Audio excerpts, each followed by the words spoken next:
Hi guys, this is the Java series part 51.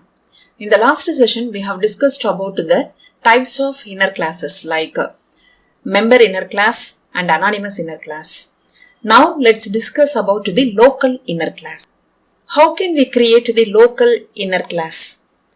A class that is created inside the method is called the local inner class. Okay, local inner class is created inside a block. Okay, so this type is called the local inner class. If we want to call the methods of local inner class, we have to instantiate the local inner class inside the method. I repeat it again. If we want to call the method of the local inner class, we have to instantiate the local inner class inside the method. Here I have created the local inner2 class and I have created the variable inside this local inner2 class. Its data type is integer. I have used the private access specifier. We know the role of the private access specifier. This data variable is accessible inside this particular local inner2 only. Okay, and I have initialized. The value of data is 30. Okay, and this is my user defined function display. And inside this display, I have created the local class. This is name of the class. So this local inner class is created inside this display method. So what is this? This is called the local inner class. Okay, actually this class name is local, but what type is this? This is the local inner class. Why? Because this class is created inside the method of the outer class. Got it? Okay, and inside this local class, I have created the MSG method. What is the role of this method? It is used to print the value of the data variable on my console. Okay, and if I want to call this method, what I will do?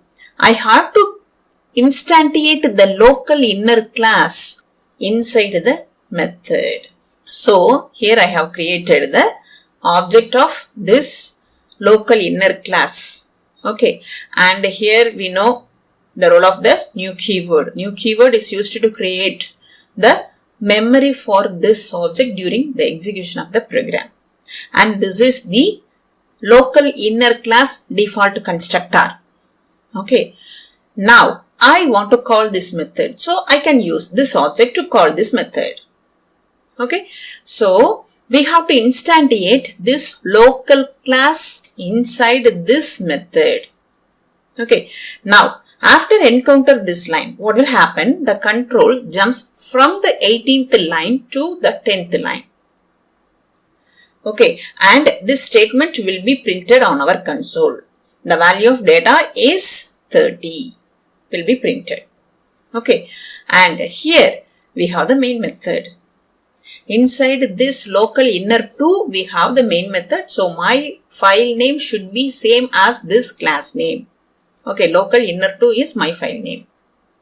And I have created the object for the local inner2 class. This is the name of the outer class. Okay, and here new keyword is used and this is the default constructor of this local inner2. Now I call the display method. This method is placed inside this outer class. Okay. After encounter this line, the control jumps from the 23rd line to the display method. Okay. Actually execution starts only from the main. Okay. So first this statement only will be invoked. Okay. And then inside this method only we have the local inner class. After encounter this line, the control jumps from the 18th line to the 12th line. Finally, this data will be printed on our console. I hope you all understood about the execution flow of this program. Let me execute this one. This is our output. Okay. So what happened here? So this is the main method. Execution starts only from this method. So here we have created the object for the outer class. Local inner2 is my outer class name. And here this is the default constructor. And I have created the object obj. Now after encounter this line, the control jumps from the 23rd line to the display method which is present inside the local inner2 class. Okay. So the control jumps from the 23rd line to the 4th line. So the control comes here. And here we have the local inner class. And inside the local inner class, I have the method MSG. Okay.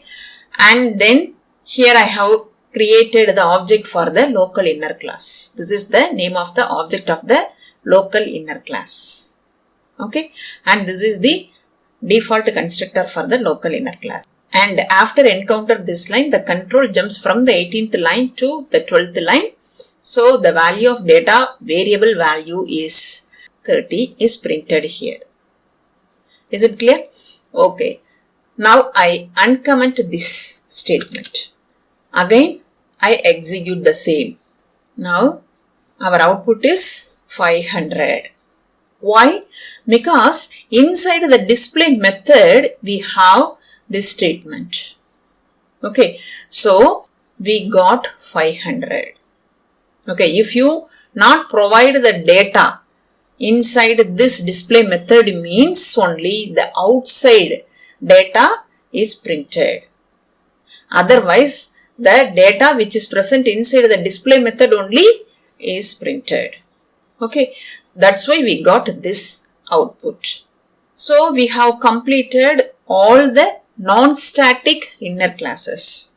So what are the types of the non-static inner classes? Member inner class, anonymous inner class, and finally local inner class. Member inner class is created inside the class but outside the method. Okay. Inside the class but outside of the method. That is the member inner class. Anonymous inner class. A class is present inside the class but that does not have any name. And local inner class is created inside the class and inside the method. Okay, this type of class is called the local inner class. So we have completed the types of the non-static inner classes. We have completed this session. If you have any doubts, drop the message on the comment section. If this video is useful to you, like and share. For more videos, subscribe my channel, hit the bell icon, then only you will get the notification for my new updates. Have a nice day. Thank you.